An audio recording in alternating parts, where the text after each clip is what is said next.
اندر کل ہم نے پڑھا آمنتو باللہ، میں ایمان لایا، میں ایمان لائی اللہ پر.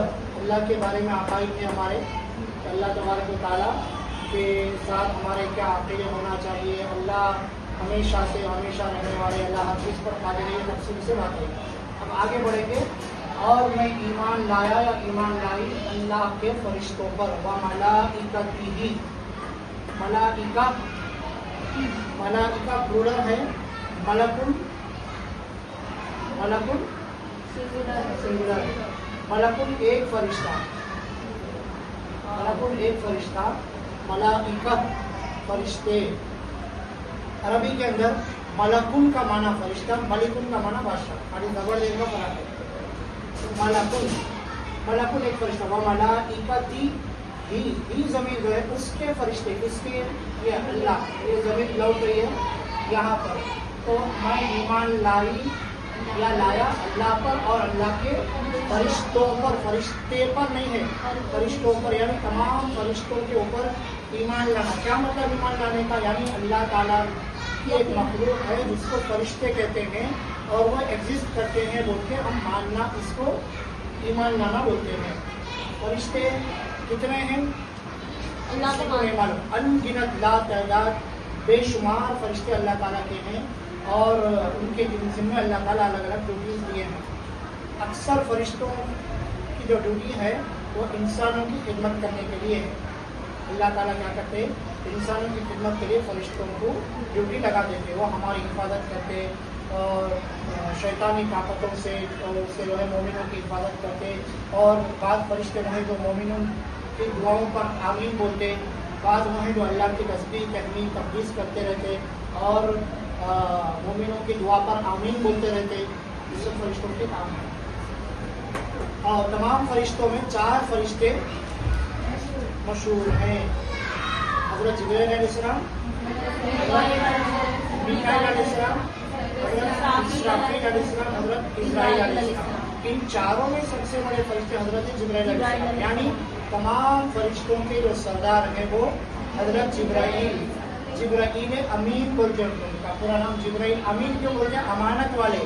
کیونکہ اللہ تعالیٰ کی کتابیں انبیاء تک پہنچانے کا کام اللہ ان کے ذمہ رکھے تھے. تو یہ پوری ایک امانت داری کے ساتھ جو ہے پوری ذمہ داری کے ساتھ یہ امانت کو ادا کرے، اس لیے ان کو جبرائیل امین بولتے ہیں. قرآن میں بھی ان کا نام بھی آیا ہے.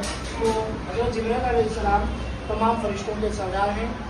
ان کے ذمہ وہ کام یعنی جو اللہ کے نبی ہوتا ہے اللہ کو پیغام پہنچاتے. دوسرے حضرت میکائیل علیہ السلام کا کام کیا ہے؟ ہواؤں پر، بادلوں پر اللہ تعالیٰ ان کو مقرر کرے. اللہ کے حکم سے جہاں جہاں بادلوں کو پہنچانا ہے، ہواؤں کو پہنچانا ہے، وہاں پر پہنچاتے. اور ظاہر بات ہے جب ہوا چلے گی اور بادل جائیں گے، بارش ہوگی تو زمین پر پانی آئے گا. زمین پر پانی آئے تو زمین سے اناج نکلے گا، روزی وغیرہ. تو روزی وغیرہ کا جو کام ہے پہنچانا، تو اس کی ذمہ داری ادا کرنا اللہ تعالیٰ ان کے ذمہ رکھے.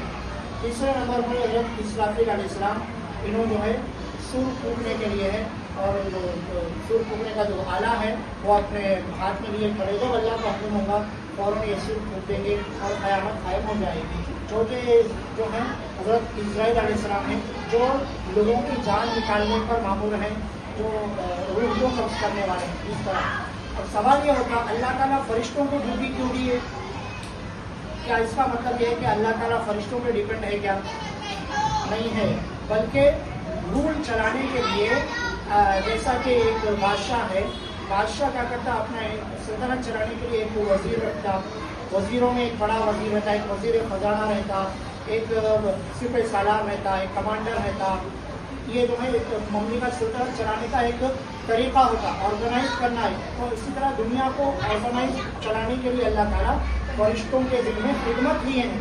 خدمت ہے وہ فرشتوں کے لیے، اور یہ فرشتوں کے لیے بڑی بات ہے کہ اللہ تعالیٰ ان کو اس قابل بنائے کہ وہ خدمت انجام دے. اس کا یہ مطلب نہیں کہ اللہ تعالیٰ وہ کام نہیں کر سکتے کہ فرشتوں کے بغیر بے شک کر سکتے، لیکن اللہ تعالیٰ ان سے خدمت لینا چاہ رہے. جیسا بادشاہ رعایا سے خدمت لیتا، اسی طرح جو ہے اللہ تعالیٰ جو ہے فرشتوں کے ذریعے انسانوں کی خدمت کرنے یا اللہ کے حکم کو ماننے کے ذریعے خدمت کرنے کا کام اللہ تعالیٰ فرشتوں سے لے رہے ہیں.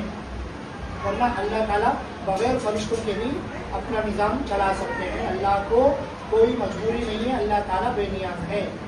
فرشتوں میں بہت سے فرشتے وہ ہیں جو ہمارے اعمال نامہ لکھتے ہیں، رائٹ سائڈ والا نیک اعمال لکھتا اور لیفٹ سائڈ والا برے اعمال کو لکھتا. بعض فرشتے وہ ہیں جو خبر میں سوالات کرتے، منکر نکیر جن کو بولتے ہیں، وہ آ کر ہم سے سوال کرتے ہیں. تو یہ سارے فرشتے ہیں اللہ تعالیٰ کے.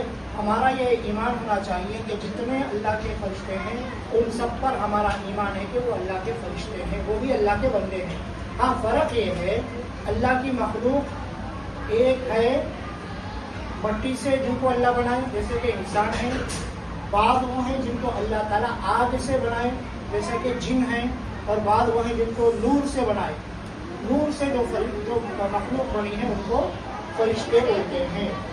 یہ ایمان لانا ضروری ہے. تو اللہ پر ایمان اور اللہ کے تمام فرشتوں پر ایمان لانا چاہیے. اس کے بعد وہ ملائکہ وکتبہ ورسلہ انشاءاللہ